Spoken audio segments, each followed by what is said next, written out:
sa Firing Line. Bacolod City Vice Mayor Elcid Familiaran. Vice, mayong gabi.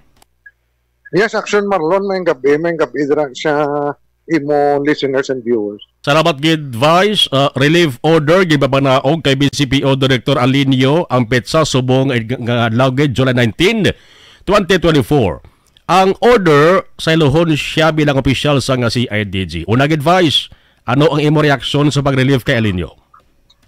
Well, I don't know kung natapusin ang iya tour of duty. No, kay may ara na sila specific or number of years to stay sa ila command of responsibility. But as I understand, it is a promotion for him. So my congratulations to Colonel Alinio sa iya bagong assignment, no? But aribay sa sulod sang ginisip ka mo, isa ka tuig kag 3 ka bulan ang papangalagad ni Alinio sa Bacolod, no? But how would you rate sang iya performance sa range abi nga 1 to 10? Well, ang performance ni for me kahit ga-preside ako sa Peace and Order Council. And that very difficult ang kwan, no? Ang role sang chief of police naton, no? For that matter, kay ang suliton ta nga aton syudad ni 16,000 hectares nimo.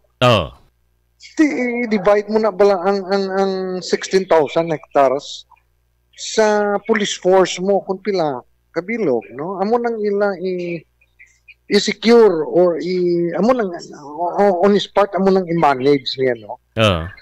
I would rate him, I will give him an 8, no? Ang iya PR sa ato easy to kwanto siya to hapos mo bala istoryahon and nagka-kwan siya, nagka-report niya sa iya sa amon, no, sa messenger, sa Viber sang accomplishments or mga kwan ambin, no, mga incidents nga kwan ambin. Very important for us to know. No, very friendly to siya, no, ang iya style. Although nga damo ang parehas man different from the others. Makitaan mo lang to siya gani sa mga kalanaan nga hindi bala anywhere, no, makitaan mo siya. Kay banto hindi mo to makitaan sa mga bratuhon nga kalanaan Wala na sa officer sa pero siya kwanto siya. He can blend with any class ang aton sosyedad. But are Vice, sa patag sang pagtutok abi sa mga ginasiling unsolved killings sa Bacolod nga ti damo gahambal nga medyo alarming di man sa syudad, kontento ka ba sa ginahimo nga pag-akto sa BCPO sa nga bagay o problema, Vice? Well, ako personally, ang crime solution is very important, no? And hindi man lang sa aton siguro ding killings, no? Very difficult for any chief of police or even sa kay mayor for that matter, no? Kung wala ba lang witnesses sa kuan sa krimen. Especially kung wala isang may nakakita man pero hindi ma-dare to witness, no, sa mga or magtudlo sa mga kriminal. Sa subong lain ang sitwasyon sa una kung subong subong ang crime, ang ginausar nilang vehicle ang motorcycle, no? Ang motorcycle in riding in tandem, imagine mo pag helmet niya, kwaon yung plate number, ili sa bayo, pintahan yung motor, budlay-budlay, no? Even with the presence ng CCTV. So, lantawan mo maglantaw ko sa mga news ni even in other places, budlay-budlay mo kita mo ang krimen, pero budlay mo ma-identify ang kriminal. So, hindi lang na problema siyang, I think, sa Bacolod siguro. All over the country mo inang problema. Yes.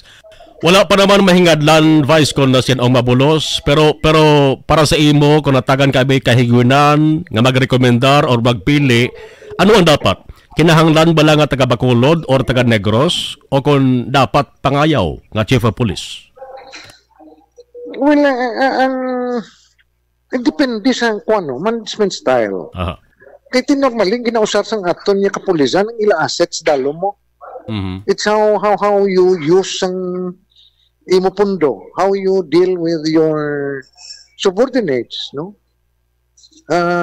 So, but ang may advantage siguro ang ang taga imo lugar. Aha. No, but damo naman na-assign din hindi taga Bacolod, damo, or taga Negros. Damo man din na-assign nga taga Negros. And lain-lain leadership style, management style. So, suliton ta. Although may a little disadvantage siguro kung taga-lugar mo ang imo chief of police. So, laton tanay, Vice, kay ang report kanabaton ko nga after pa daw sa nga SUNA, posible may baluan kung na sino mabulos kay Lenyo, no? Isingit ko na lang. May kuha na kamo. May ara na kamo name. Mayara daw ga tuhaw nga landwa, no? Ang isa daw dari man sadto nagpangalagad man bilang chief of police ang backup la kag nagsakang ranggon niya. Ba't wala tong tanidason kasi mana, no? Vice, isingit ko na lang kina-mention kung SUNA. Ikatatlo nga SUNA ni Presidente Bongbong Marcos Jr. Anong ginalauman ta sa SUNA, Vice?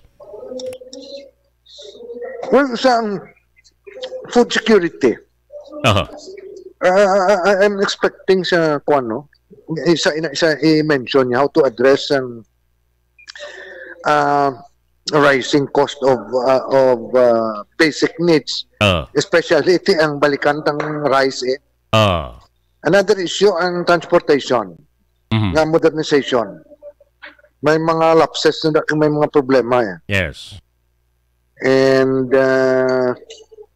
ang job generation or employment generation. Oo, one big factor ina ang kuan kung ang imo pumuluyo wala obra, wala income problema ina, no? So how do we address na may improve ang aton ekonomiya? Sige. Bacolod City Vice Mayor Elcid Familyaran, Vice, thank you so much kada kag salamat, good luck kag mayong gabi. Yes, thank you man. God bless dala sa inyo program. Action Firing Line.